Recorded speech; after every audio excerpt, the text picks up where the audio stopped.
200 ಎಕರೆ ಭೂಮಿ ಇದ್ದರೂ land lord ಆಗ್ತಾನೆ, 2 ಅಂಗ್ಲ ಭೂಮಿ ಇದ್ದರೂ ಅವನು ಲ್ಯಾಂಡ್ ಲಾರ್ಡೆ. ಬಡವರಿಗೆ ಭೂಮಿ ಕೊಟ್ಟರೆ ಅವರು ಲ್ಯಾಂಡ್ ಲಾರ್ಡ್ ಆಗ್ತಾರೆ. ಕೂಲಿ ಮಾಡೋರು ಹಾಗೇ ಸಾಯಬೇಕು, ಅವರಿಗೆ ಭೂಮಿ ಸಿಗಬಾರ್ದು. ಇಂತಹ ಕೆಲವು ಡೈಲಾಗ್ಗಳು ನಿನ್ನೆ ಅಷ್ಟೇ ರಿಲೀಸ್ ಆಗಿರುವಂತಹ ಲ್ಯಾಂಡ್ ಲಾರ್ಡ್ ಸಿನಿಮಾದಲ್ಲಿ ಬಹಳ ಒಂದು ಮನಸ್ಸಿಗೆ ತಾಕುವಂತಹ ಡೈಲಾಗ್ಗಳು. ಸ್ನೇಹಿತರೆ, ಈಗಾಗಲೇ landlord cinema Jadesh K ಹಂಪಿಯವರ ಒಂದು ನಿರ್ದೇಶನದಲ್ಲಿ ಸಲಗ, ಸ್ಯಾಂಡಲ್ವುಡ್ ಸಲಗ ಅಂತ ಹೇಳ್ತಕ್ಕಂಥ ನಮ್ಮ ದುನಿಯಾ ವಿಜಯ್ ಕುಮಾರ್ ಅವರ ಒಂದು ನಾಯಕ ನಟನಾಗಿ ಅವರು ಅಭಿನಯಿಸಿರ್ತಕ್ಕಂಥ, ಅವ್ರ ಜೊತೆಗೆ ಬೇರೆ ಬೇರೆ ರಚಿತಾ ರಾಮ್, ರಾಜ್ ಬಿ ಶೆಟ್ಟಿ ಇವರೆಲ್ಲ ಕೂಡ ನಟಿಸಿರುವಂತಹ ಒಂದು ಸಿನಿಮಾ, ಒಳ್ಳೆ ಸಿನಿಮಾ ಅಂತ ಹೇಳ್ಬೋದು. ನಿನ್ನೆ ರಿಲೀಸ್ ಆಗಿದೆ. ಅದ್ರ ಬಗ್ಗೆ ಸಾಕಷ್ಟು ಚರ್ಚೆಗಳು ನಡೀತಾ ಇದೆ. ಹಾಗೆಯೇ ಅದ್ರ ಬಗ್ಗೆ ಒಂದು ಗಂಭೀರವಾದಂತಹ ಸಂವಾದ, ಮಾತುಕತೆಗಳೆಲ್ಲ ನಡೀತಾ ಇದೆ ಈಗಾಗಲೇ. ಯಾಕೆ ಈ ಸಿನಿಮಾ ಇಷ್ಟೊಂದು ಒಂದು ಚರ್ಚೆಯನ್ನು ಹುಟ್ಟುಹಾಕ್ತಾ ಇದೆ ಅನ್ನೋದಕ್ಕೆ ಭಾಳಷ್ಟು ಕಾರಣಗಳಿದೆ. ನಮ್ಮ ಕನ್ನಡ ಇಂಡಸ್ಟ್ರಿ ಒಂದು ರೀತಿಯಲ್ಲಿ ಬಹಳ ನೀರಸವಾದಂಥ ಒಂದು ವಾತಾವರಣ ಇದ್ದಂಥ ಸಂದರ್ಭದಲ್ಲಿ ಬಹಳ ಒಂದು ಗಟ್ಟಿ ವಿಷಯಗಳನ್ನು ಇಟ್ಕೊಂಡು ಕೆಲವು ಸಿನಿಮಾಗಳು ಇತ್ತೀಚೆಗೆ ಬಂತು. ಅದರಲ್ಲಿ ಕೆಲವು ಹೇಳೋದಾದರೆ ನಿಮಗೆಲ್ಲ ಗೊತ್ತು, ಈ ಇತ್ತೀಚೆಗೆ ಒಂದು ಬ್ಲ್ಯಾಕ್ ಬಸ್ಟರ್ ಆದಂತಹ ಕಾಟೇರ ಸಿನಿಮಾ ಬಂತು. ಮೊನ್ನೆ ಹೆಬ್ಬುಲಿ ಕಟ್ ಅಂತ ತುಂಬ ಒಂದು ಒಳ್ಳೆ ಸಿನಿಮಾ ಕೂಡ ಬಂತು. ಹಾಗೆಯೇ ಅನ್ನ ಅನ್ನುವ ಒಂದು ಚಾಮರಾಜನಗರದ ಭಾಷೆನ ಇಟ್ಕೊಂಡಂಥ ಒಂದು ವಿಶೇಷ ಸಿನಿಮಾ ಬಂತು. ಅದಕ್ಕೂ ಹಿಂದೆ, ಈಗ 2 ವರ್ಷದ ಹಿಂದೆ ಕೋಲಾರ ಭಾಷೆನ ಇಟ್ಕೊಂಡಂತಹ ಒಂದು ಪಾಲಾರ್ ಅನ್ನೋ ಒಂದು ಸಿನಿಮಾ ಬಂತು. ಈ ಎಲ್ಲ ಸಿನಿಮಾಗಳಲ್ಲಿ ನಾವು ಒಂದು ಅಂಶವನ್ನು ನೋಡ್ತಾ ಇದ್ದೀವಿ.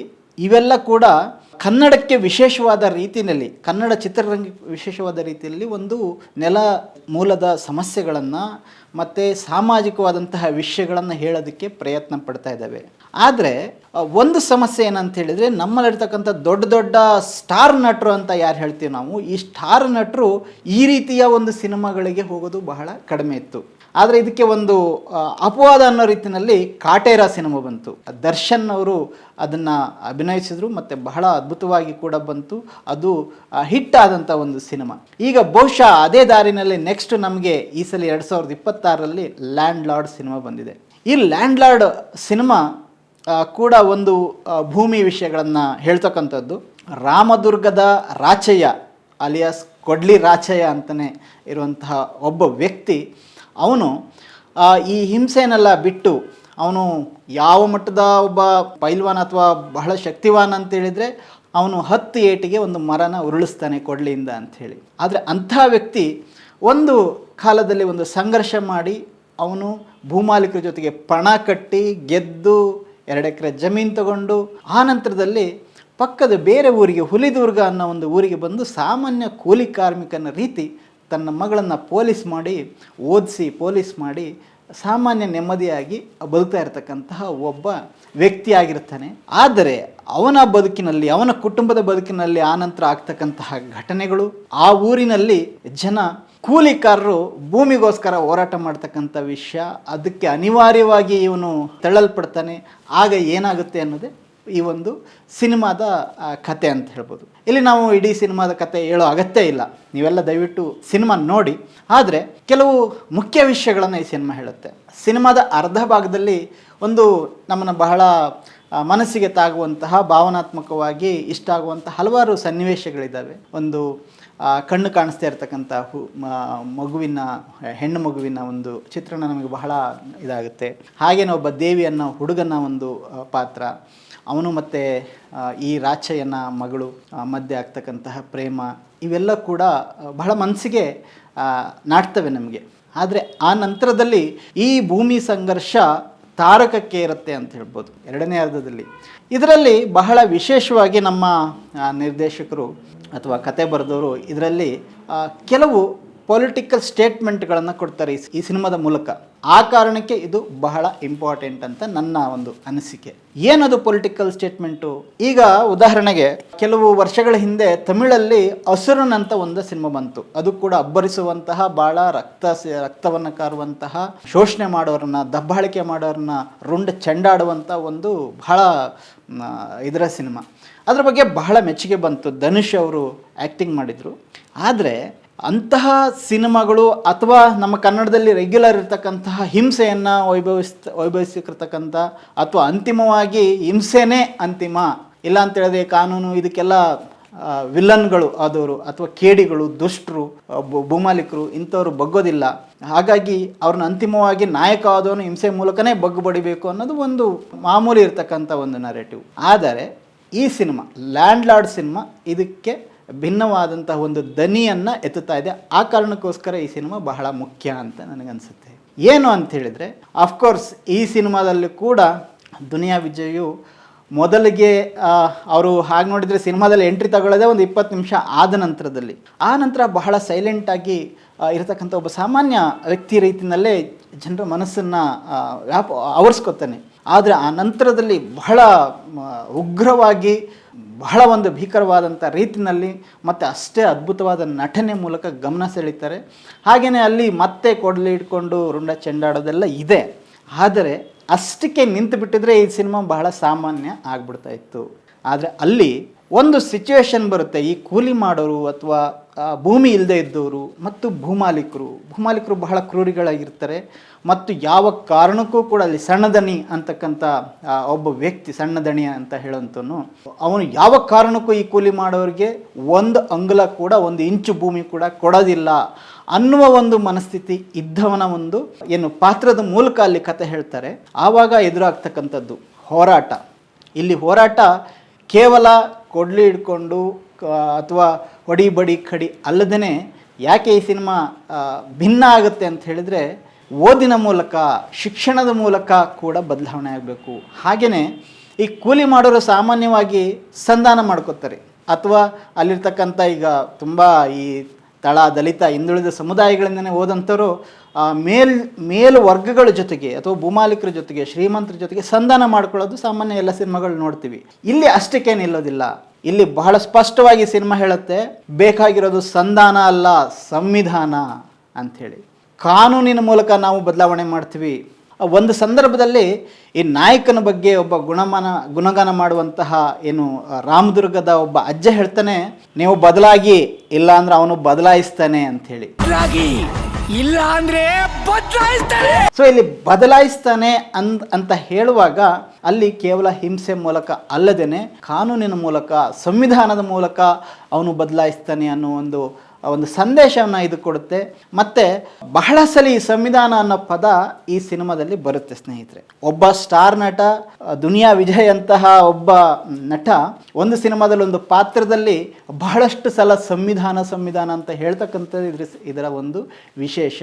ಯಾಕೆ ಅಂತೇಳಿದರೆ, ಈ ರೀತಿಯಾಗಿ ಒಂದು ಸಂವಿಧಾನದ ಸಂದೇಶವನ್ನು ಹೇಳ್ತಕ್ಕಂತಹ, ಇದು ರಾಜಪ್ರಭುತ್ವ ಅಲ್ಲ ಪ್ರಜಾಪ್ರಭುತ್ವ ಅಂತ ಹೇಳ್ತಕ್ಕಂತಹ ಒಂದು ಸಂದೇಶವನ್ನು ಹೇಳುವಂಥ ಒಂದು ರಿಸ್ಕ್ ತಗೊಳ್ಳೋದಿದೆಯಲ್ಲ, ಕನ್ನಡ ಸಿನಿಮಾ ಇಂಡಸ್ಟ್ರಿ ಒಳಗಡೆ ಬಹಳ ಒಂದು ಚಾಲೆಂಜಿಂಗ್ ಇದು. ಆದರೆ ನಮ್ಮ ಈ ಸಿನಿಮಾ ತಂಡಕ್ಕೆ ನಾವೆಲ್ಲರೂ ಕೂಡ ಹ್ಯಾಟ್ಸ್ ಆಫ್ ಹೇಳಬೇಕು. ಈ ಒಂದು ಸವಾಲನ್ನು ಅವರು ಸ್ವೀಕರಿಸಿದ್ದಾರೆ. ಆದರೆ ಎಲ್ಲೂ ನಿಮಗೆ ಬೋರ್ ಹೊಡಿಸ್ದಾಗೆ ಅಥವಾ ಇದನ್ನು ತುಂಬ ಒಂದು ಬೇರೆ ಥರ ಸಿನಿಮಾ ಮಾಡ್ಬೋದಿತ್ತು. ಆದರೆ ಕಮರ್ಷಿಯಲ್ ಅಂಶಗಳನ್ನು ಇಟ್ಕೊಂಡು ಜನಕ್ಕೆ ಇಷ್ಟ ಆಗೋ ರೀತಿಯಲ್ಲಿ ಅದರ ಒಂದು ಡೈರೆಕ್ಷನ್ನು, ಸಿನಿಮಾಟೋಗ್ರಫಿ ಇರ್ಬೋದು ಅಥವಾ ಡೈಲಾಗ್ಗಳಿರ್ಬೋದು, ಮಾಸ್ತಿ ಉಪ್ಪಾರಹಳ್ಳಿ ಮತ್ತು ಶ್ರೀಕಂಠ ಅವರ ಒಂದು ಡೈಲಾಗ್ಗಳು ಇವೆಲ್ಲವನ್ನು ಹದವಾಗಿ ಬೆರೆಸ್ಕೊಂಡು ಆಸಕ್ತಿಯಿಂದ ನೋಡಿಸ್ಕೊಳ್ಳೋವಂಥ ಒಂದು ಸಿನಿಮಾ ಆಗಿ ಯಶಸ್ವಿಯಾಗಿ ಮಾಡಿದ್ದಾರೆ. ಹಾಗಾಗಿ ಇಡೀ ಸಿನಿಮಾ ತಂಡಕ್ಕೆ ನಾವು ಒಂದು ಬೇಷ್ ಹೇಳಬೇಕಾಗತ್ತೆ.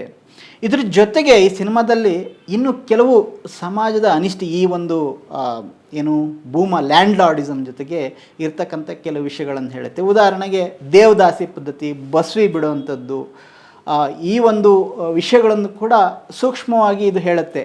ಹೇಗೆ ಇಂತಹ ಒಂದು ದೇವರು ದಿಂಡ್ರು ಹೆಸರಲ್ಲಿ ಇರತಕ್ಕಂತಹ ಈ ಪದ್ಧತಿಗಳು ಸಮಾಜದಲ್ಲಿ ಅಥವಾ ಒಂದು ಊರಲ್ಲಿ ಆ ಒಂದು ಮೇಲ್ವರ್ಗದ ಹಿತವನ್ನು ಹೇಗೆ ಕಾಪಾಡ್ತಾ ಇತ್ತು, ಮೇಲ್ವರ್ಗದವರು ಏನು ಬೇಕಾದ್ರೂ ಮಾಡಲಿಕ್ಕೆ ಅದನ್ನು ಹೇಗೆ ಬಳಸ್ಕೊಳ್ತಾ ಇದ್ರು ಅನ್ನೋ ವಿಷಯಗಳನ್ನು ಇಲ್ಲಿ ಕೂಡ ಏನು ಕೇಡಿ ಇರ್ತಾನೆ ಲ್ಯಾಂಡ್ ಲಾರ್ಡ್, ಅವನಿಗೆ ಬಸವಿಯಾಗಿ ಹೋಗ್ತಕ್ಕಂಥವ್ರು ಈ ತಳವರ್ಗದ ಹೆಣ್ಣುಮಕ್ಕಳು ಹೋಗ್ತಾರೆ. ಆದರೆ ಅವರು ಕೂಡ ಒಂದು ಸಂದರ್ಭದಲ್ಲಿ ತಮಗೇನೋ ಒಂದು ತುಂಡು ಭೂಮಿಯನ್ನು ಕೇಳೋ ಸಂದರ್ಭದಲ್ಲಿ ಹೇಗೆ ಅವರನ್ನು ಕೂಡ ದಮನ ಮಾಡ್ತಕ್ಕಂಥ ಒಂದು ಸಂದರ್ಭ, ಇವೆಲ್ಲವನ್ನು ಕೂಡ ಸೇರಿಸಿ ಒಂದು ಸಿನಿಮಾ ಮಾಡೋದು ಬಹಳ ಚಾಲೆಂಜಿಂಗ್ ವಿಷಯ. ಹಾಗಾಗಿನೇ ಈ ಸಿನಿಮಾ ಬಹಳ ವಿಶೇಷ ಮತ್ತು ಇಷ್ಟ ಆಗುತ್ತೆ ಭಾಳಷ್ಟು ಜನಕ್ಕೆ. ಸ್ನೇಹಿತರೆ, ಇದರಲ್ಲಿ ಇವತ್ತು ಈ ರೀತಿಯ ಒಂದು ಲ್ಯಾಂಡ್ ವಿಷಯ ಇಟ್ಕೊಂಡು, ಅಥವಾ ಇದು ಬಹುಶಃ ಸ್ವಾತಂತ್ರ್ಯ ಬಂದ ತಕ್ಷಣದಲ್ಲಿ ಒಂದು 60-70ರ ದಶಕದ ಕೋಲಾರದ ಕತೆ ಅಂತ ನಾವು ಹೇಳ್ಬೋದು. ಕೋಲಾರ ಭಾಷೆಯಲ್ಲಿ ಅದನ್ನು ಭಾಳ ಸಮರ್ಥವಾಗಿ ಇಡೀ ಟೀಮ್ ಕಟ್ಕೊಟ್ಟಿದೆ. ಆ ಸಂದರ್ಭದಲ್ಲಿ ನಡೆದಂತಹ ಒಂದು ವಿಷಯ ಇದು ನಮಗೆ ಭಾಳ ಮುಖ್ಯ. ಯಾಕೆ ಆಗುತ್ತೆ ಅಂತ ಹೇಳಿದರೆ, ಇದು ನಮ್ಮ ಇಡೀ ಕರ್ನಾಟಕದ ಸಂದರ್ಭದಲ್ಲಿ ಬಹಳಷ್ಟು ಸಮುದಾಯಗಳಿಗೆ, ಬಹುಶಃ ಎಲ್ಲ ಸಮುದಾಯಗಳಿಗೆ ಇದು ರಿಲೇಟ್ ಆಗುವಂಥದ್ದು. ಯಾಕಂದರೆ ಸ್ವಾತಂತ್ರ್ಯ ನಂತರದಲ್ಲಿ ಇಮ್ಮಿಡಿಯೇಟಾಗಿ ಇನ್ನೂ ಭೂಮಾಲೀಕತ್ವ ಬಹಳ ಇದ್ದಂಥದ್ದು. ಇಲ್ಲಿ ಗೇಣಿ ಪದ್ಧತಿ ಇತ್ತು, ಲ್ಯಾಂಡ್. ಈಗ ಹೈದರಾಬಾದ್ ಕರ್ನಾಟಕದಲ್ಲಿ ಬಹಳ ಉಗ್ರವಾದಂತಹ ಭೂಮಾಲೀಕತ್ವ ಇವತ್ತಿಗೂ ಕೂಡ ಒಂದು ಮಟ್ಟಕ್ಕಿದೆ. 1000 ಎಕರೆ ಇದ್ದಂತಹ ಭೂಮಾಲೀಕರಿದ್ದರು. ಕೋಲಾರ ಭಾಗದಲ್ಲೂ ಅಷ್ಟೇ. ಹಾಗೆಯೇ ಮಲೆನಾಡು ಭಾಗದಲ್ಲಿ ಇತ್ತು. ಅದಕ್ಕೋಸ್ಕರನೇ ಒಂದು ದೊಡ್ಡ ಹೋರಾಟ ಕೂಡ ನಡೀತು, ಕಾಗೋಡು ಸತ್ಯಾಗ್ರಹ ನಡೀತು. ಎಚ್ ಗಣಪತಿಯಪ್ಪ ಅಂತ ಒಬ್ಬ ವ್ಯಕ್ತಿ, ತಿಳಿದಂತಹ ಅಕ್ಷರ ತಿಳಿದಂತಹ ಒಬ್ಬ ಗಾಂಧಿವಾದಿ ವ್ಯಕ್ತಿ ಭೂಮಿ ಹೋರಾಟಕ್ಕೆ ಚಾಲನೆಯನ್ನು ಕೊಡ್ತಾರೆ, ಅದನ್ನು ನಡೆಸ್ತಾರೆ. ಆನಂತರದಲ್ಲಿ ಅದಕ್ಕೆ ಗೋಪಾಲಗೌಡರು, ಶಾಂತವೇರಿ ಗೋಪಾಲಗೌಡ, ರಾಮ್ ಮನೋಹರ್ ಲೋಹಿಯಾ ಇಂಥವರೆಲ್ಲ ಬಂದು ಒಂದು ಚರಿತ್ರೆಯನ್ನು ನಿರ್ಮಾಣ ಮಾಡುತ್ತೆ. ಅದೇ ಥರದಲ್ಲಿ ದಲಿತ ಸಂಘರ್ಷ ಸಮಿತಿ ನಮ್ಮ ಕರ್ನಾಟಕದಲ್ಲಿ ಸಾಕಷ್ಟು ಭೂ ಹೋರಾಟಗಳನ್ನು ನಡೆಸಿದೆ, ಯಶಸ್ವಿ ಹೋರಾಟಗಳನ್ನು ನಡೆಸಿದೆ. ಅದೇ ರೀತಿಯಲ್ಲಿ ರಾಯಚೂರು ಅಂತ ಕಡೆ ಈ ನಕ್ಸಲ್ ಸಂಘಟನೆಗಳು ಕೂಡ ಭೂಮಿ ಹೋರಾಟಗಳನ್ನು ಮಾಡಿದ್ದಾವೆ. ಅದೇ ರೀತಿ ಸಂಡೂರು ಅಂತ ಕಡೆ ಭೂ ಹೋರಾಟಗಳು ನಡೆದಿದ್ದಾವೆ. ಈ ಎಲ್ಲ ಭೂ ಹೋರಾಟಗಳಲ್ಲಿ ಸಮಾನವಾದಂಥ ಒಂದು ಅಂಶ ಇರುತ್ತೆ. ಅಂತಹ ಒಂದು ಎಳೆಗಳನ್ನು ಇಟ್ಕೊಂಡು ಬಹುಶಃ ಈ ಸಿನಿಮಾ ತಯಾರಾಗಿದೆ. ಹಾಗಾಗಿ ಯಾವ ಎಲ್ಲ ಸಮುದಾಯ, ಅದರಲ್ಲಿ ದಲಿತ ಸಮುದಾಯಗಳಿದ್ದಾವೆ, ಹಿಂದುಳಿದ ಸಮುದಾಯಗಳಿದ್ದಾವೆ. ಯಾಕಂದರೆ ಗೇಣಿದಾರರಾಗಿದ್ದಂಥವ್ರು ನೀವು ಕರಾವಳಿ ಮಲೆನಾಡಲ್ಲಿ ಹಿಂದುಳಿದವರು, ಉಳುವವನಿಗೆ ಭೂಮಿ ಕೊಡಬೇಕು ಅಂತ ಹೋರಾಟ ಮಾಡಿದಂಥವ್ರು. ಈ ರೀತಿಯಾಗಿ ಭೂಮಿ ಜೊತೆಗೆ ಒಂದು ಅವಿನಾಭಾವ ಸಂಬಂಧ ಇಟ್ಕೊಂಡು ಅಥವಾ ಭೂಮಿಯನ್ನು ಒಂದು ಅಸ್ತಿತ್ವಕ್ಕೋಸ್ಕರ ಹೋರಾಟ ಮಾಡಿದಂಥ ಸಾಕಷ್ಟು ಸಮುದಾಯಗಳು ಇಂಥ ಸಿನಿಮಾಗಳ ಜೊತೆಗೆ ರಿಲೇಟ್ ಮಾಡ್ಕೊಳ್ಳೋದಕ್ಕೆ ಸಾಧ್ಯ ಆಗುತ್ತೆ. ಹಾಗಾಗಿ ಇದು ಬಹುಶಃ ಎಲ್ಲರಿಗೂ ಕೂಡ ಇಷ್ಟ ಆಗುವಂತಹ ಒಂದು ಸಿನಿಮಾ ಅಂತ ನಾನು ಹೇಳಲಿಕ್ಕೆ ಇಷ್ಟಪಡ್ತೀನಿ. ಈ ಸಿನಿಮಾದಲ್ಲಿ ಈ ರಾಚೆಯನ ಹೆಂಡತಿ ನಿಂಗಮ್ಮ ಆಗಿ, ರಚಿತಾ ರಾಮ್, ಹಾಗೆ ಮಗಳು ಭಾಗ್ಯ ಆಗಿ, ರಿತನ್ಯಾ ವಿಜಯ್, ಉಮಾಶ್ರೀ ರಾಚೆಯನ್ನ ತಾಯಿಯಾಗಿ, ಹಾಗೆಯೇ ಒಬ್ಬ ಬಸವಿ ಬಿಟ್ಟಂತಹ ಹೆಣ್ಮಗಳಾಗಿ ಭಾವನಾ ರಾವ್, ಇವರೆಲ್ಲರೂ ಕೂಡ ಒಂದು ಅದ್ಭುತವಾದ ನಟನೆಯನ್ನು ಇಲ್ಲಿ ಅಭಿನಯಿಸಿದ್ದಾರೆ. ಎಲ್ಲರೂ ಕೂಡ ಆ ಪಾತ್ರಕ್ಕೆ ಜೀವ ತುಂಬಿದ್ದಾರೆ ಅಂತಲೇ ಹೇಳ್ಬೋದು. ಉಳಿದವರು ಕೂಡ ಅದರಲ್ಲಿ ಮುಖ್ಯವಾಗಿ ದೇವಿ ಪಾತ್ರಕ್ಕೆ ಶಿಶಿರ್ ಬೈಕಾಡಿ ಇರ್ಬೋದು, ಅಥವಾ ವಿಲನ್ ಪಾತ್ರದಲ್ಲಿ ರಾಜ್ಬಿ ಶೆಟ್ಟಿ, ಹಾಗೆ ವಿಲನ್ ಸೋದರ ಪಾತ್ರದಲ್ಲಿ ಮಾಡಿರುವಂಥವ್ರು ಶರತ್ ಲೋಹಿತಾಶ್ವ, ಎಲ್ಲರೂ ಕೂಡ ಆ ಪಾತ್ರಗಳಿಗೆ ಜೀವ ತುಂಬಿದ್ದಾರೆ. ಹಾಗಾಗಿ ತುಂಬ ರಿಯಲಿಸ್ಟಿಕ್ ಆಗಿ ಈ ಸಿನಿಮಾ ಬಂದಿದೆ ಅಂತ ನಾವು ಹೇಳಬೇಕಾಗುತ್ತೆ. ಬಹಳ ಮುಖ್ಯವಾಗಿ ಈ ಸಿನಿಮಾದಲ್ಲಿ ಈಗ ಸಾಮಾನ್ಯ ಈ ಹೆಣ್ಣು ಪಾತ್ರಗಳು ಬಂದಾಗ ಬಹಳ ದುರ್ಬಲವಾಗಿ ಹೀರೋ ಪಾತ್ರಗಳಲ್ಲಿ ಅಥವಾ ವಿಲನ್ ಎದುರುಗಡೆ ತುಂಬ ದುರ್ಬಲವಾಗಿ ತೋರಿಸೋಂಥದ್ದಿರುತ್ತೆ. ಆದರೆ ಲ್ಯಾಂಡ್ ಲಾರ್ಡ್ ಸಿನಿಮಾದಲ್ಲಿ ಹೆಣ್ಣು ಪಾತ್ರಗಳಿಗೆ ಒಂದು ಸತ್ವ ತುಂಬುವಂಥ, ಶಕ್ತಿ ತುಂಬ ಕೆಲಸವನ್ನು ನಿರ್ದೇಶಕ ಜಡೇಶ್ ಹಂಪಿಯವರು ಮಾಡಿದ್ದಾರೆ. ಅದು ನಿಂಗವ್ವ ಪಾತ್ರದ ರಚಿತಾರಾಮ್ ಇರ್ಬೋದು, ಅಥವಾ ಅವ್ರ ಮಗಳು ಇರ್ಬೋದು. ಒಂದೊಂದು ಸಂದರ್ಭದಲ್ಲಿ ಅವರು ಬಹಳ ದಿಟ್ಟವಾಗಿ ಕೊಡ್ತಕ್ಕಂಥ ಸಂದೇಶಗಳು, ಆ ದಿಟ್ಟತನ ತೋರಿಸ್ತಕ್ಕಂಥದ್ದು. ಉಮಾಶ್ರೀ ಕೂಡ ಹಂಗೆ ನೋಡಿದರೆ ಈ ಭೂಮಿ ತಗೋಬೇಕು ನೀನು ಅನ್ನೋ ಒಂದು ಛಲವನ್ನು ಹುಟ್ಟುಹಾಕೋದೇ ರಾಚಯ್ಯನಿಗೆ ಅವನಮ್ಮ ಉಮಾಶ್ರೀ ಪಾತ್ರ ಮಾಡಿದಂತಹ ಪಾತ್ರ. ಹಾಗಾಗಿ ಈ ಎಲ್ಲ ಪಾತ್ರಗಳು ಕೂಡ ನಮಗೆ, ಮುಖ್ಯವಾಗಿ ಹೆಣ್ಣು ಪಾತ್ರಗಳು ಬಹಳ ಸ್ಟ್ರಾಂಗ್ ಆಗಿ ನಿಲ್ತವೆ, ನಮಗೆ ಒಂದು ರೀತಿಯಲ್ಲಿ ಕಾಡುವಂತಹ ಪಾತ್ರಗಳು. ಇದು ಬಹುಶಃ ಈ ಚಿತ್ರಕಥೆಯಲ್ಲಿರ್ತಕ್ಕಂಥ ಒಂದು ಗಟ್ಟಿತನ ಅಂಥೇಳಿ ನಾನು ಹೇಳಕ್ಕೆ ಇಷ್ಟಪಡ್ತೀನಿ. ಈ ಕಾರಣಕ್ಕಾಗಿಯೇ ಈ ಸಿನಿಮಾ ಬಹಳ ಮುಖ್ಯ ಆಗುತ್ತೆ. ಮತ್ತು ಮತ್ತೆ ಮತ್ತೆ ಅದನ್ನು ಸಿಂಬಾಲಿಕ್ಕಾಗಿ ಇರ್ಬೋದು, ಅಥವಾ ನೇರವಾಗಿ ಸಂಭಾಷಣೆಗಳ ಮೂಲ ಇರ್ಬೋದು. ಓದುವುದು ಮುಖ್ಯ, ಶಿಕ್ಷಣ ಮುಖ್ಯ, ಹಾಗೆಯೇ ಸಂವಿಧಾನದ ಮೂಲಕ, ಕಾನೂನು ಮೂಲಕ ಬದಲಾವಣೆ ತರುವಂಥದ್ದು ಮುಖ್ಯ. ಈ ಎಲ್ಲ ಒಂದು ಸಂದೇಶಗಳನ್ನು ಇವರಿಗೆ ಕೊಡಲಿಕ್ಕಾಗಿದೆ. ಸ್ನೇಹಿತರೆ, ಕೊನೆಯಲ್ಲಿ ಒಂದು ವಿಷಯ ಹೇಳೋಕ್ಕೆ ಇಷ್ಟಪಡೋದಂದರೆ, ಇಂಥ ಸಿನಿಮಾಗಳು ಗೆಲ್ಲಬೇಕಾಗಿದೆ. ಯಾಕೆ ಅಂತ ಹೇಳಿದರೆ, ಇವತ್ತು ಸಿನಿಮಾಗಳು ಒಂದು ರೀತಿಯ ದುಡ್ಡನ್ನು, ಬ್ಲ್ಯಾಕ್ ಮನಿ ಇನ್ವೆಸ್ಟ್ ಮಾಡಿ ಅದನ್ನು ಲಾಭ ತೆಗೆಯೋದು ಇನ್ನೊಂದು ಅನ್ನೋ ಒಂದು ಬಿಸ್ನೆಸ್ ಆಗಿರೋ ಸಂದರ್ಭದಲ್ಲಿ ಸಮಾಜಕ್ಕೆ ಮನೋರಂಜನೆ ಜೊತೆ, ಬೇಸಿಕಲಿ ಎಂಟರ್ಟೈನ್ಮೆಂಟು, ಅದರ ಜೊತೆಗೆ ಇಂತಹ ಒಂದು ನಿಜವಾದ ಜನರ ಕಷ್ಟ ನಷ್ಟ ದುಃಖ ದುಮ್ಮಾನಗಳಿಗೆ ಅದು ಹಿಂದೆ ಆಗಿ ಹೋಗಿದ್ದಿರ್ಬೋದು ಅಥವಾ ಇವತ್ತಿನ ಕಣ್ಣೆದುರುಗಡೆ ಇರತಕ್ಕಂಥ ಇದಿರ್ಬೋದು, ಅವೆಲ್ಲವನ್ನು ಕೂಡ ಅವುಗಳಿಗೆ ಒಂದು ಧ್ವನಿ ಆಗ್ತಕ್ಕಂಥ ಕೆಲಸ ಆಗೋ ಒಂದು ಜವಾಬ್ದಾರಿ ಕೂಡ ಸಿನಿಮಾಗಳಿಗೆ ಇರುತ್ತೆ. ಆದರೆ ಬಹಳ ಜನ ತುಂಬ ಹಿಂದೇಟು ಹಾಕ್ತಾರೆ, ಈ ಥರ ಸಿನಿಮಾಗಳಿಗೆ ದುಡ್ಡು ಹಾಕಿದರೆ ಅದು ವಾಪಸ್ ಬರುತ್ತೋ ಇಲ್ವೋ ಅಂಥೇಳಿ. ಆದರೆ ಸಿನಿಮಾನ ಮಾಡೋ ರೀತಿಯಲ್ಲಿ ಮಾಡಿದರೆ ಖಂಡಿತ ಕೂಡ ಅದರಿಂದನೂ ಲಾಭ ಗಳಿಸ್ಬೋದು, ಹಿಟ್ ಮಾಡ್ಬೋದು ಅನ್ನೋದಕ್ಕೆ ಸಾಕಷ್ಟು ಉದಾಹರಣೆ ಇದೆ. ಇನ್ಫ್ಯಾಕ್ಟ್ ನಿಮಗೆ ಕಾಂತಾರ ಭಾಗ 1 ಕೂಡ ಇದೇ ರೀತಿಯ ಒಂದು ಉಳ್ಳವರು ಮತ್ತು ಇಲ್ಲದವರ ನಡುವಿನ ಸಂಘರ್ಷವನ್ನು ಎಳೆದಂತಹ ಒಂದು ಸಿನಿಮಾ ಅಂತ ನಾವು ನೋಡ್ಬೋದು. ಆದರೆ ಅದನ್ನು ಸ್ವಲ್ಪ ಬೇರೆ ರೀತಿಯಲ್ಲಿ ಅದು ಯಾಕೆ ಅದು ತುಂಬ ಗಟ್ಟಿಯಾದ ಒಂದು ಸ್ಟೇಟ್ಮೆಂಟ್ ಆಗಲಿಲ್ಲ, ಈ ಲ್ಯಾಂಡ್ ಲಾರ್ಡ್ ಥರದಲ್ಲಿ ಅಥವಾ ಕಾಟೇರ ಥರದಲ್ಲಿ ಒಂದು ಸ್ಟೇಟ್ಮೆಂಟ್ ಕೊಡಲಿಕ್ಕೆ ಆಗಲಿಲ್ಲ ಅಂತ ಹೇಳಿದರೆ, ಆ ಕಾಂತಾರದಲ್ಲಿ ಕೊನೆಯ ದೃಶ್ಯದಲ್ಲಿ ಹಿಂಗೆ ಆ ದೈವ ಮಾಯ ಆಗುತ್ತಲ್ಲ, ಆ ರೀತಿಯಲ್ಲಿ ಅಲ್ಲಿ ಕೊಡಬೇಕಾದಂಥ ಒಂದು ಸಂದೇಶ ಕೂಡ ಮಾಯ ಆಗೋಗುತ್ತೆ. ಬಟ್ ಈ ಸಿನಿಮಾಗಳಲ್ಲಿ ಹಾಗಾಗ್ತಾ ಇಲ್ಲ. ಹಾಗಾಗಿ ಮನೋರಂಜನೆ ಜೊತೆಗೆ ಇಂತಹ ಒಂದು ನಿಜವಾದ ಸಾಮಾಜಿಕ ಕಳಕಳಿ, ಸಮಾನತೆ, ಸಂವಿಧಾನ ತತ್ವಗಳು ಮತ್ತು ಇಂತಹ ಒಂದು ಬೇರೆ ಬೇರೆಯ ಒಂದು ಸಂದೇಶಗಳನ್ನು ಕೊಡುವಂಥ, ಸಂದೇಶ ಕೊಡೋಕ್ಕೋಸ್ಕರನೇ ಸಿನಿಮಾ ಯಾರು ಮಾಡಬೇಕಾಗಿಲ್ಲ. ಆಫ್ಕೋರ್ಸ್ ಸಮಾಜದಲ್ಲಿ ಏನಿದೆ ಅದನ್ನು ಹೇಳುವ ರೀತಿಯಲ್ಲಿ ಹೇಳ್ತಕ್ಕಂಥದ್ದು ಇಂಪಾರ್ಟೆಂಟು. ಸಣ್ಣ ಪ್ರಯತ್ನಗಳು, ದೊಡ್ಡ ಪ್ರಯತ್ನಗಳು ಎಲ್ಲವನ್ನೂ ಕೂಡ ನಾವು ಬೆಂಬಲಿಸಬೇಕಾಗುತ್ತೆ. ಮತ್ತು ಇಂಥ ಸಿನಿಮಾಗಳು ಗೆದ್ದಾಗ ಇನ್ನೊಂದಿಷ್ಟು ಜನಕ್ಕೆ ಇಂಥದೇ ಸಿನಿಮಾಗಳನ್ನು ಮಾಡುವ ಒಂದು ಹುಕ್ಕಿ ಬರುತ್ತೆ, ಒಂದು ಹುಮ್ಮಸ್ಸು ಬರುತ್ತೆ, ಪ್ರೇರಣೆ ಬರುತ್ತೆ. ಖಂಡಿತ ಇದು ನಷ್ಟ ಆಗಲ್ಲ ಅನ್ನೋ ರೀತಿಯಲ್ಲಿ ಇದು ಮಾಡ್ತಾರೆ. ಹಾಗಾಗಿ ಇಂಥ ಸಿನಿಮಾಗಳನ್ನು, ಪೈರೇಸಿಗಳನ್ನು ನೋಡ್ದೇ ಥಿಯೇಟ್ರಲ್ಲಿ ಹೋಗಿ ನೋಡಿ ಗೆಲ್ಲಿಸುವಂತಹ ಜವಾಬ್ದಾರಿ ನಮ್ಮೆಲ್ಲರಿಗೂ ಇದೆ. ಖಂಡಿತ ಇಂಥ ಸಿನಿಮಾಗಳನ್ನು ಗೆಲ್ಲಿಸೋಣ. ಧನ್ಯವಾದಗಳು.